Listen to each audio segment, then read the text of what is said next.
Okay, let's do it. Winged Cop podcast. Bleh, reset. Cam, what number are we? 71? Nice.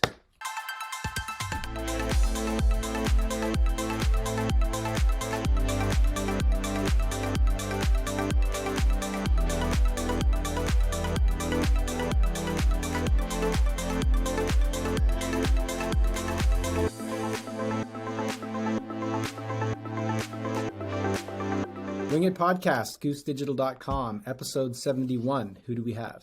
Robin Kroll. Kevin Butler. Michael Trixani.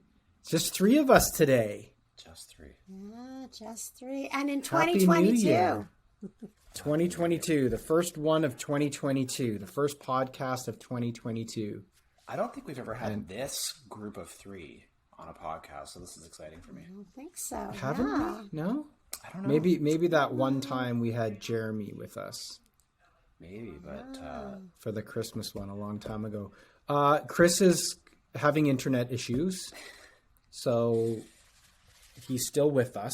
He's still here. He's still part of Goose Digital. He's just having internet issues. So. We are being dynamic with the pandemic afoot, and we're trying to be responsive while also continuing along our content plan and getting out there and marketing.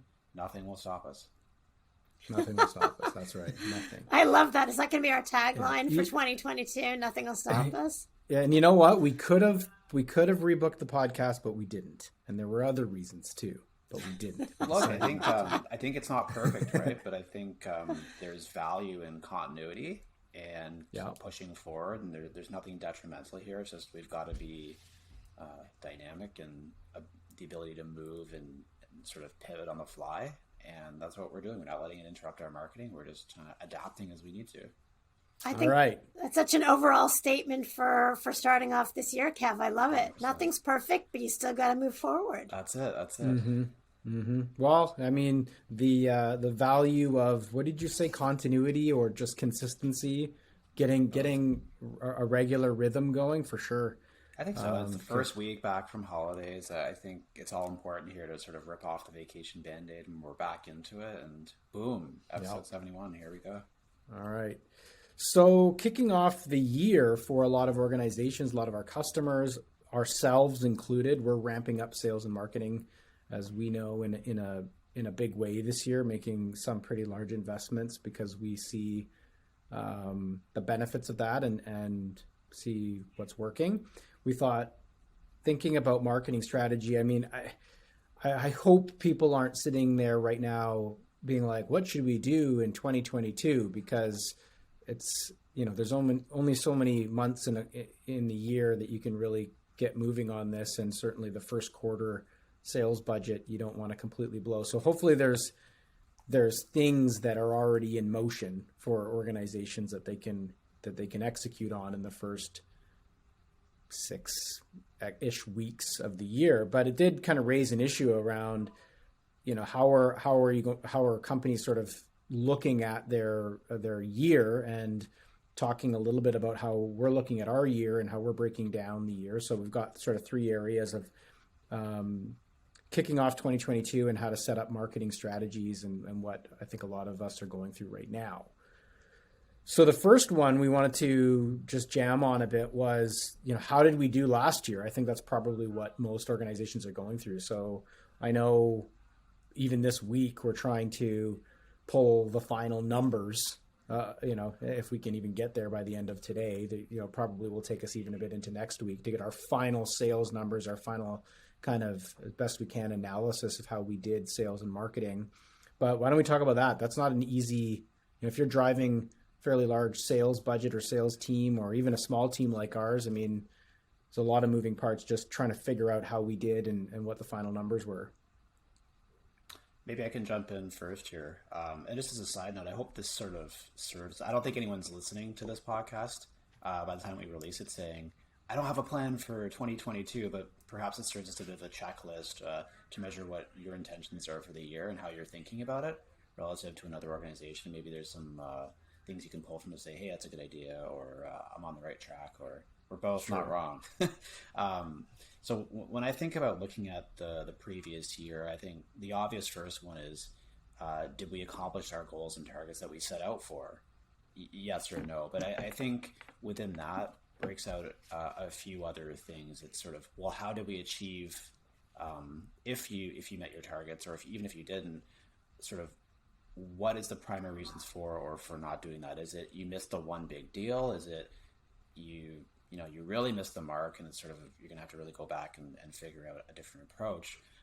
Like in our case, as I think about our year, we Chris isn't here, so we can't quite congratulate him, but we did meet our number. We know that much, and so I think we're going to look at it and say, did we meet our number by the kinds of sales deals that we anticipated, or was it sort of a bit different, but we got there anyway? So that's one. And then the second part of that would be the trajectory of sales. Is it a matter of you had an unbelievable Q4 and that kind of pulled up the rest of the year's performance, or is it possibly the opposite, whereas you had a super great start to the year and everything kind of, you limped your way into meeting target and quota? So I think the trajectory matters. Or did you kind of more evenly? I think for us it was a bit more of a even slightly curved up performance throughout the year, which is great. I think that's kind of the indicator you want, but it's sort of looking at how you got there and what would be the emerging patterns or trends for velocity moving into the next year.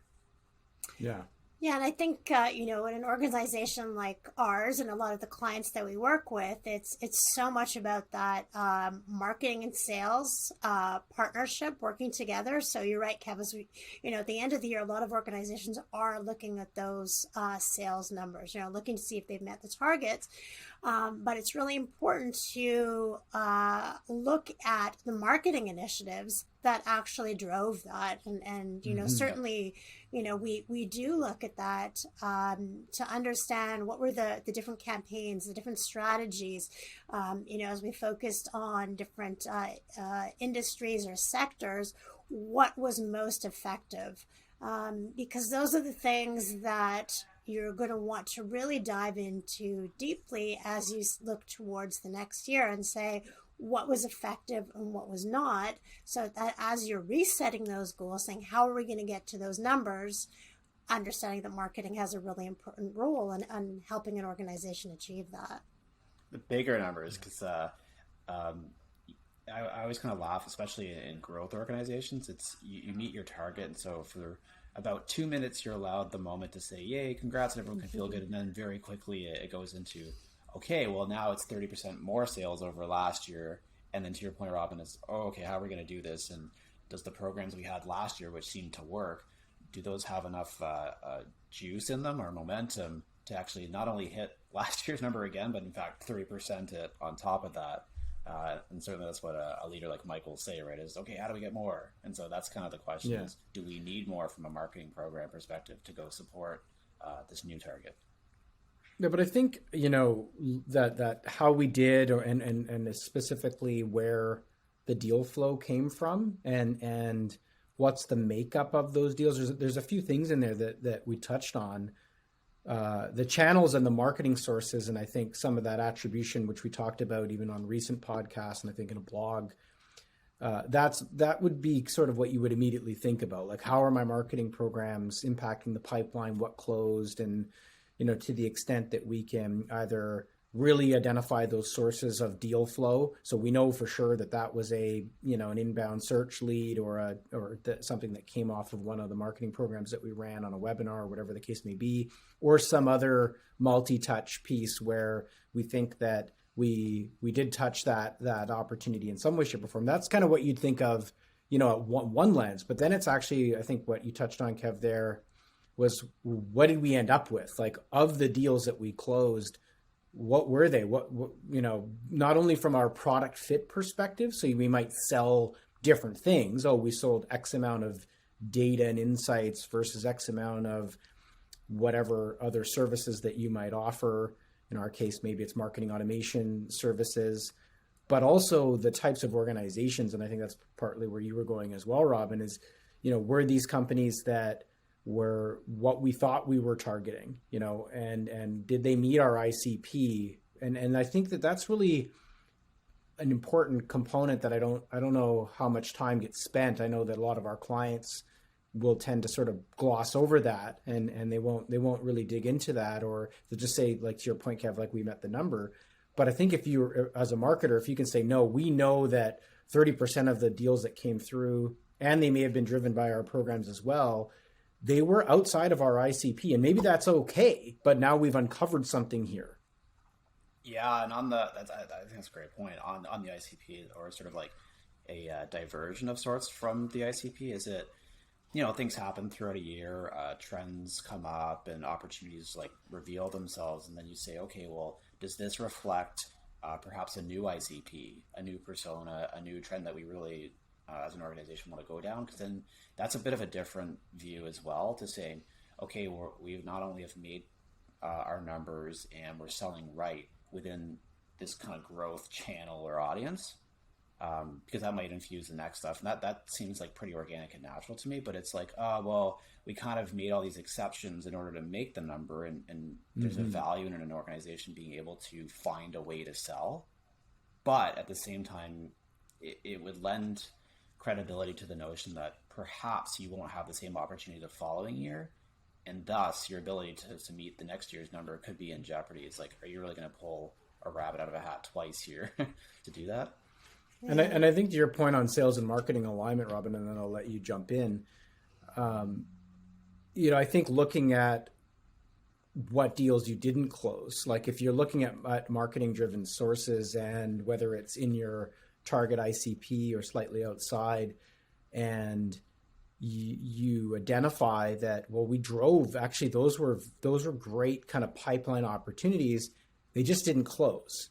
I think that's also part of like the analysis that you'd want to include, because you'd say, well, actually our marketing program may be working well. We may just have a breakdown in completely handling those deals. To your point, like our sales organization is still learning how to navigate an expanded set of deals that are marketing driven, and they don't come through referral sources or whatever the case may be, where there's more some goodwill already baked in.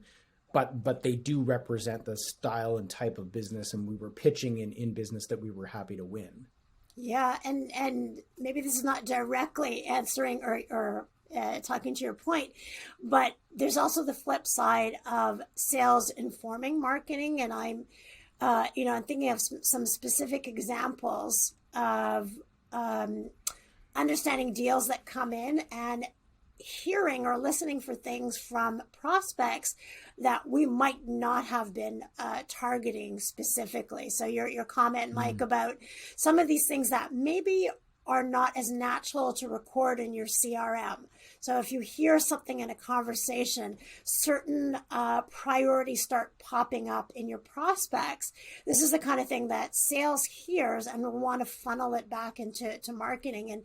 And one example of that I can speak to, certainly that I've heard our last quarter, is the rise of importance of a CRM with a lot of our clients. So we know that that's part of our ICP, which if people aren't sure what that means, that's the ideal customer profile, or the ideal customer persona, that we know that a CRM marketing automation, we know that that's a powerful mix, but we're starting to hear that more and more from our prospects. So as sales is hearing that, it's important to be able to funnel that back into marketing, knowing that that's a potential need for prospects and a need that we can go ahead and fulfill.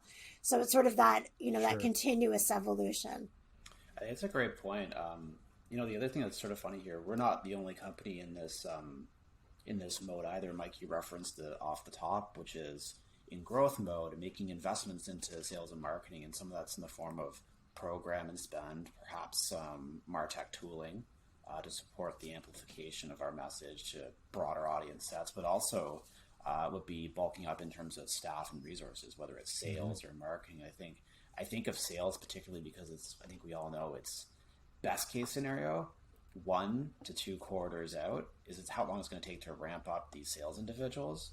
And then I think when you look at that review of deals, the ones you won, like let's call it the right ones of your ICP, Robin, the ones that you won and you didn't win rather, you say, okay, well, what was the complexity there? Why didn't we win? And you factor that into this new sales staff that you're bringing in, whether it's one or multiple reps, and you think, okay, is he or she going to be able to navigate these complex deals inside of their first 180 days on the job? The likelihood of the first 90 days, probably not. And even if they can, is probably going to require a lot of support around him or her from people who've been around and can kind of help support that. And then from there, it's, okay, but can they mobilize in their third quarter to be able to support some of that? So I think that those breakdowns are going to be really critical to helping guide the individual who's new to the organization, who hasn't run through a stream of those complex style deals. I think that's really, really key as you think about ramping up your team. That analysis is going to be super critical. So then we talked about so you're trying to set your, what you think your goals are, or you may have revenue goals, but sort of your plan, right, for 2022. We said looking at what your industry is doing. So making sure, and I think that was partially you touched on it. So maybe that's a good pivot, Robin, like seeing the shift that might be coming up through a need or a common kind of need that is appearing in sales, but there could be more macro industry related items that are appearing. So Kev, this was one that you brought up. Why don't you talk about that? Yeah, sure. I think so. It's important to have a dual lens view of one, just like we touched on, the performance of last year, and say, how did we meet our number or did we not meet our number, and reasons for that. And then the second lens would be looking at your industry or vertical and seeing what's changed or evolved. I think some industries are faster moving or more dynamic, but just because you met last year's quota doing a set of programs, tactics, and solid execution doesn't necessarily guarantee the same result moving forward, particularly if there has been a lot of change in an industry. It could be M&A, it could be your ICPs developed or shifted and become a bit more sophisticated, and perhaps your service or solution does or doesn't offer a great solution there, right? Or a great answer to those pain points and challenges. So I think it's really important for marketing, and this is probably more of a product marketing function, is to look at what are the changes here? Does that impact anything to do with marketing, the content, the talk tracks? Does it even shift the way we need to handle sales leads could be demos and services, potentially product offerings, or even how sales cycles need to be coordinated and run? I think all of that's important. And listeners might say, well, our industry, I guess there's been some change, but it's kind of natural and it's non-material in terms of impact of what we're going to do. Well, that sounds great, and you'll get out there and go do what you have to do. But in some cases, we've seen some massive shifts in certain industries, whether it's pandemic related, whether it's just the natural evolution of how digital and digital transformation is impacting certain industries. So I think you do have to have a pulse for where the industry is going this year relative to how you view last year's performance, because they may not quite be the same, but this is kind of that full 360 view of what can you take from the previous year and implement it this current and following years with where the industry itself is at.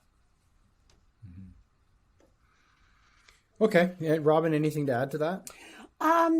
No, I would just to add that, if we had sort of like one bullet point for our listeners, so when you are reviewing your sales numbers and your marketing numbers, don't just look at the numbers, right? So talk about those anecdotal things, and, get it's not necessarily just senior leadership that will be involved in those conversations, because you're going to have some of your frontline people that might be able to bring in some of those key pieces of information that are going to help inform going forward.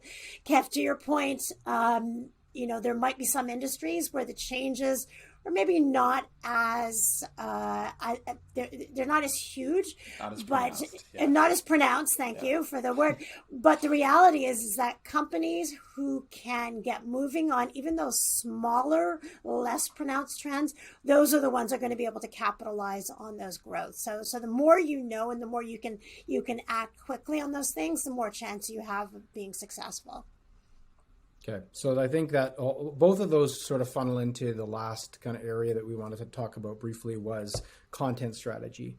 So And this, it's a big one, I think, for all these reasons that we've discussed. That if your market is shifting, maybe your content strategy should be shifting to align with that. Even that item you brought up, Robin, about the CRM, that there could be an opportunity there again to adjust your content, get out in front of that message, that need.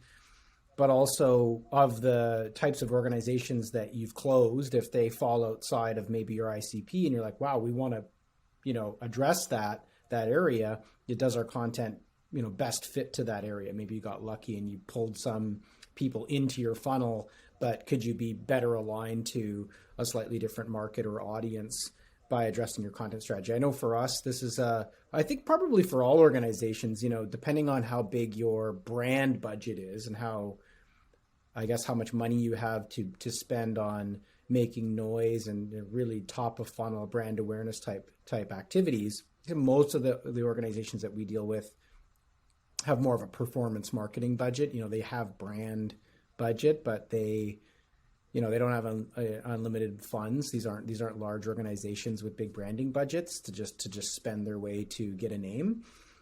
I think the issue there is, how do you create demand in a relatively cold, if you want to call them a cold audience, that they don't know you, right? So they don't know your organization, you're trying to target them. And I think going forward, the content strategy more than ever is becoming the thing that we need to focus on. The distribution challenge, we know organizations don't have that nailed down. That's a big part of what we do, is make that efficient so that you can spend more money on putting out great content, but really tackling the content strategy so that as the first time and second time and third time these prospects are seeing your name, that they find a piece of content that is dialed into that's interesting and it's dialed into their needs, and they're willing to consume it, right? And that's a huge challenge. Huge. I think, oh man, there's so much there. I mean, this is the subject of many podcasts for sure. There's a few things I want to address in there. Hopefully it's not all over the place. So first, I think what we've really seen is a movement towards lower lead volume, but higher quality.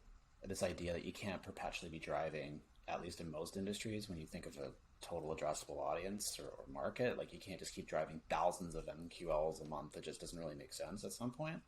And then it goes back to this alignment of sales and marketing, which I think universally almost everyone's preaching and in agreement of, but it's the details of how you actually gain that alignment. That's really where the winning's happening. So I think about content's such a huge one, and the disconnect I still see from marketers, I think not so much the executive marketers, but the tiers below, is aligning the types of content that they're doing to how it propels a sales cycle. And it's funny, I had a conversation with an executive this week, US tech company, like a hot tech, I'll just say MarTech landscape in industry, high adoption, constant or perpetual demand in the market for these types of solutions.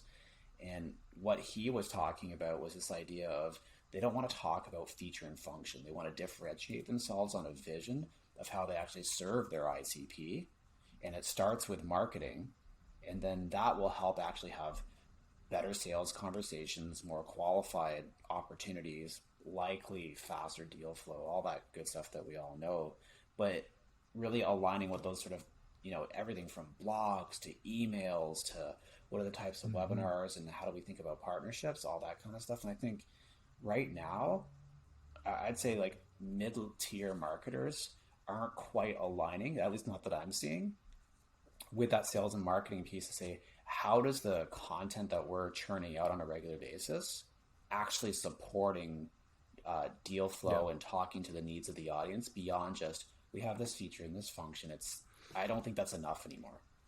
It's not. So I would add two points to that to follow on that, Kev. One is the solution, right? Because it's not about features and functions. It's about how you solve that company's problem, right? That's what companies are looking for. How is this going to help me grow my business? How is this going to help me resolve this issue? that's what's going to attract your prospects. And the other part to that is that there isn't one single solution that a company is trying to resolve, and the solution is going to vary by the persona. So who is it at the organization that you are trying to attract or engage? And that's going to vary at the sales cycle. So if you're trying to, if you're focusing on a solution that's really going to appeal to a senior executive, what would that look like? What is that story? As opposed to, if it's somebody who's a little bit, maybe a marketing manager who is actually charged with going out and researching and finding solutions, she or he is going to have a different take on what they're trying to resolve. So your content has to be really clear on who you're targeting and the solution that they're looking for. Yeah. It's not easy, right? So there's a lot to think about, but that's so it's so key to being successful with your content strategy. Can I add a third rung or tier? I will allow you to do that, sure. A differentiated way to communicate that. I think, so if we look at MarTech in general, it just seems such a hyper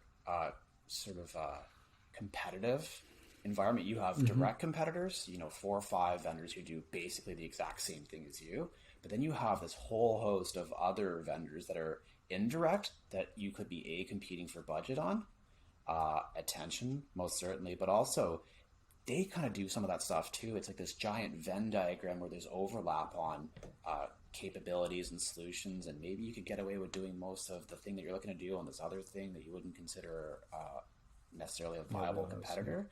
And I think it's how do you differentiate the brand in telling the solution? If we're selling e-commerce software or something like that, everyone supports the functionality of selling online. So that in itself isn't really a solution or a differentiator. I think it's really about speaking differently in terms of positioning yourself. Are you positioning sort of long-term growth or customer satisfaction or these things, right? But I think it has to be different than the rest of the market in that story that you tell. And I think that's where that alignment piece comes in, is if marketing is going to go out and say, this is how we're positioning yourself, it's totally differentiated from everyone else. Does sales support that? Can they continue that conversation in a way that they feel comfortable, that they feel confident they can go and put their name behind a sale and opportunity and be accountable for it? I just think that's such a big piece, and that's where the breakdown and alignment really is. Yes, they're all marketing. When I say they all, marketing and sales are all striving for the same numbers, and they're happy to be in the same meetings, but are they really actually coming up with differentiated messaging, positioning, and stories in the form of content that sales can really ride off of and gain momentum from in a qualified sales? There's I think you hit on maybe the one thing I'll add, and then we'll wrap it up here. But you mentioned the junior or the mid-level marketers being able to create content that really does speak to the sales cycle and what the challenges are to move a prospect down the funnel or even attract them to begin with. And I would say that, that's probably hard to do even when you've got that definition. Sure. I think even when it's fully defined by leadership, to your point, and they actually have what they believe is the right differentiated value proposition and how, the high level approach that they want the marketing team to use and then to go develop all those stories. I think even in that frame, if you had it, right, we definitely see challenges for the mid-level marketer being able to pick that up and say, well, the decision that I'm going to make related to something as simple as maybe a blog or something as simple as maybe this ebook that's going to be put into one of my programs, I'm actually attaching this whole thing, the decision-making process and how I'm angling this whole thing is because it filters back up to the 2022 content strategy that's been put together by my leadership. When that's missing, I think it's just a whole nother can of worms that you end up seeing where, am I talking feature function? Am I talking this? Is it all over the place? And then of course, if you have a lot of marketing irons in the fire, that challenge just becomes an order of magnitude more difficult because there's just so many things going on. I mean, some of our clients have marketing departments that are bigger than our company, and good luck trying to get all those people aligned and under one thing. And that sums up a lot of organizations, though, that breakdown. But yeah, no, I agree. I think that is a huge a takeaway is being able to, if you've got that piece nailed down, I think the marketing teams have the best possible chance of creating content that's aligned with your selling vision. So I think if you've got a mid-level marketer who really understands the audience and that can make that connection between the content and sort of those sales cycles, it's a little bit of a unicorn in that, like, man, hold on to Shiri, because that is that's a skill set that I think a lot of organizations want but don't necessarily have. You can go find a great executive. You can go find good doers on the execution side. Not to say those are easy, but I think that middle person who can really articulate themselves really well in that differentiated way, even with said framework, like you mentioned, Mike. Oh man, that's a hot skill set, I think. Awesome. Well, Marketing Strategy 2022. I guess we'll check up in December of 2022 and see did we hit our numbers? Did we hit our new numbers, our revised numbers? Yeah, and how we followed on our best practices and tips that we've just shared here. Exactly. How did we do measuring against this? All right, that was great. Pretty darn good. Thanks, everyone. 2022 is off to the races here. Thanks, everyone. All right. Take care. Bye.